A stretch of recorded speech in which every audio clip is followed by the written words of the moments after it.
reach it. It's up by her. Ya debió Adrián venir, es la chamba. Nosotros también tenemos derecho, señor. In a bold and highly coordinated display of immigration enforcement, America's highways briefly transformed into the front lines of border security. Interstate 47, a busy corridor that had quietly become a preferred route for organized migrant convoys, became a stage for one of ICE's most precise operations to date. Weeks of surveillance and intelligence gathering had revealed the existence of a loosely organized network of vehicles known internally as the Armada. Nearly 40 cars and vans were moving in careful formation, carrying undocumented migrants through the country in an attempt to bypass legal channels. For too long, the open road had been a loophole, exploited by transport rings that believed they could slip past the law under the cover of traffic and distance. This time, ICE was waiting. The operation unfolded with surgical precision. Federal and local agencies working in coordination created a controlled checkpoint that effectively turned the highway into a fortress of law enforcement. Drivers were calmly funneled into designated lanes as agents, equipped with mobile processing units, verified identities, and legal status. There was no chaos, no shouting, no confusion. Officers moved with deliberate professionalism, demonstrating that immigration law can be enforced without disorder or drama. Dozens of individuals were found to be in the country illegally and were detained on the spot. Every action followed legal protocols, and every step reflected careful planning. This was not fear, it was order. The public often imagines highway enforcement as a disruptive spectacle, but this operation proved the opposite. Intelligence had done most of the work before the first vehicle was ever stopped. Facial recognition and biometric scanning tools confirmed identity. An illegal migrant now facing deportation after allegedly driving while intoxicated and killing two Wisconsin teenagers in a fatal car crash.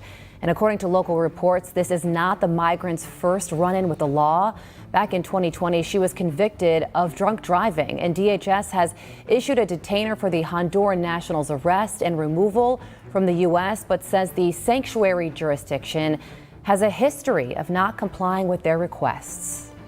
These sanctuary jurisdictions just makes it safe for criminal illegal aliens to roam our neighborhoods. So ICE is dedicated. We will ensure that this drunk driver who killed two American teenage citizens will not be released back into the community to harm someone again.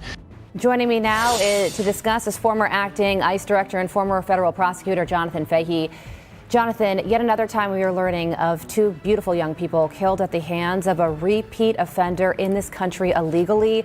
The preventable nature of these crimes is something that we can never get used to. So what details stand out here to you? Well, yeah, again, these are so upsetting, and this is really unconscionable. And I think what really stands out is the fact that she had been convicted, I think you said, of drunk driving in 2020. So she should have been removed from this country under any sane or sensible policy with that conviction. But instead, she's in a sanctuary city where they prioritize politics ahead of public safety. And these two young people are dead because of it. And it's so shameful. And what's even worse about it is even with this tragedy, if it were up to this sanctuary city, they'd release her back into the United States, which is just remarkable to me. It's so stunning, and it just shows really what was going on. In real time. Data feeds from multiple federal databases allowed agents to separate lawful drivers from those attempting to move through the country undetected. Vehicles were not selected, and no one was profiled on appearance alone. This was enforcement in its most modern form. Data-driven, methodical, and indisputably lawful. In just a few hours, an entire convoy that had quietly exploited America's highways for months was neutralized. The necessity of such enforcement becomes clear when examining the human cost of inaction. Across the country, There have been repeated tragedies linked to individuals who entered or remained in the United States illegally and went on to commit violent crimes. And an update to bring you here. An illegal teenage migrant who got a slap on the wrist after killing a young Colorado woman who was driving home from work has now been taken into ICE custody. The 16-year-old initially avoided jail time for the July 2024 death of Caitlin Weaver, striking a plea deal to get probation and community service. But now the White House vows that he and his family, who are also illegal immigrants, will be deported. Former acting ICE director and federal prosecutor Jonathan Fahey joins me now. Jonathan, thanks for joining us. The injustice here can never really be undone, right? When you have an illegal immigrant who doesn't even have a driver's license kill a young woman in the prime of her life while he is recklessly drag racing only to get probation and community service. Details like that are exactly what motivates President Trump to do what he is doing. So the new news here is that both he and his family got picked up by ICE, set to be deported back to Colombia. So what do you think about that? Not just him, but his family also being deported. They should be deported if they're here illegally, period. And the fact that he was here, he killed somebody and got a lenient sentence, he needs to be removed. And if he was removed without his family, you'd hear cries of separating the family. But it just shows how important public safety is to the Trump administration. They are desperately trying to make sure we don't have another Laken Riley, another Jocelyn Nungary. So they're going to remove people that are threats to public safety. And it's outrageous that the sentence that this guy got to begin with, he got probation for killing a young woman, so that's almost more insult to injury. But at very least, get him out of here so he doesn't hurt another American family, and also it'll be a deterrent to anyone else that either comes here or that's here illegally, that if they commit a crime, they're going to be removed. One such case involved a Honduran national with a prior conviction for drunk driving. In 2020, she had already demonstrated she was a danger on the road. Yet she was living in a sanctuary jurisdiction that refused to cooperate with federal detainers. Years later, she allegedly drove intoxicated again and killed 2 Wisconsin teenagers in a horrific crash. 2 young American lives were cut short, and the tragedy was entirely preventable. Under any rational enforcement system, her first conviction would have led to removal from the country. Instead, politics overrode public safety, and the cost was paid by a grieving family. Another story emerged from Colorado, where a 16-year-old undocumented migrant was involved in a deadly drag racing incident that killed a young woman returning home from work. Despite taking a life, he initially received probation and community service. The leniency shocked many Americans, not only because of the gravity of the crime, but because the individual should not have been in the country in the first place. When ICE finally detained him and his family for deportation, it underscored a fundamental truth. Sanctuary policies create gaps in enforcement that allow preventable tragedies to unfold. Deportation is not cruelty in these cases, it is public safety. You did a post last night where you said you want ICE to really target Democrats. Yeah, I want them to focus on the cities, because the cities are where you really have what's called sanctuary cities, and that's where the people are. I look at New York, I look at Chicago. I mean, you got a really bad governor in Chicago and a bad mayor, but the governor's probably the worst in the country, Pritzker. But I look at how that city has been overrun by criminals, and New York and LA, look at LA. LA, those people weren't from LA, they weren't from California, most of those people, many of those people. And that's a focus. Biden allowed 21 million people to come into our country. Of that, vast numbers of those people were murderers, killers, people from gangs, people from jails. They emptied their jails out into the U.S. Most of those people are in the cities, all blue cities, all Democrat-run cities, and they think they're going to use them to vote. These incidents illustrate why operations like the one on Interstate 47 are essential. Migrant transport rings have grown increasingly sophisticated, using convoys that mimic legitimate rideshares, work vehicles, or family travel to avoid suspicion.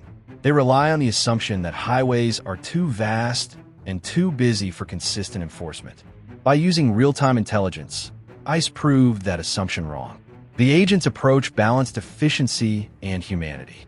Minors were handled with care, guardians were identified, and consular contacts were established. Every individual was processed in accordance with federal law. Mobile units allowed fingerprinting, background checks, and transfers to detention or deportation proceedings to happen seamlessly, reducing the need for prolonged roadside holds. Critics were quick to frame the operation as militarized or inhumane, but the reality on the ground told a different story. Dashcam and cell phone videos that circulated online showed agents giving clear instructions, conducting measured inspections, and maintaining composure throughout the operation. There were no unnecessary displays of force, no reckless maneuvers, and no violations of procedure. The law was applied evenly, guided by intelligence rather than impulse. El 19 en la ciudad. El 16. Entonces, tienen que nada más dos son ciudadanos. Ok. Ajá, ¿cuál es el ticket? La niña en la ciudad. I guess the 6-year-old. ¿De dónde nació la de conmigo? She was born in Mexico.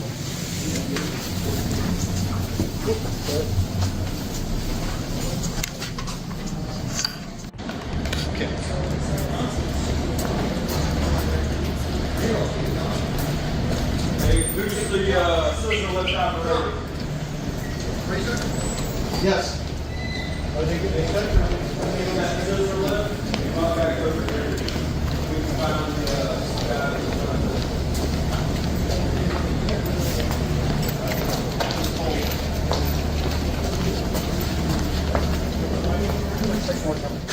Those who see enforcement as inherently controversial often overlook the discipline and planning required to execute it properly. Operations like these remind the public that border security does not end at the border. It follows the law wherever it must go. The political backdrop adds another layer to the story. Sanctuary cities and states continue to resist cooperation with federal authorities, arguing for compassion while often creating conditions for repeated harm. Critics argue that by shielding repeat offenders from removal, local policies turn preventable crimes into inevitable ones. President Trump appears to be doubling down on his mass deportation policy. In a Truth Social post last night, he called on ICE agents to expand deportations in the largest U.S. cities, including Los Angeles, New York, and Chicago. Last week, though, Trump acknowledged the impact his policies have had on rural communities and promised changes to protect farm and hotel workers. In the end, operations like this do not simply remove individuals from the road. They restore the public's faith that the law is more than words on paper. It is a promise of safety, structure, and accountability.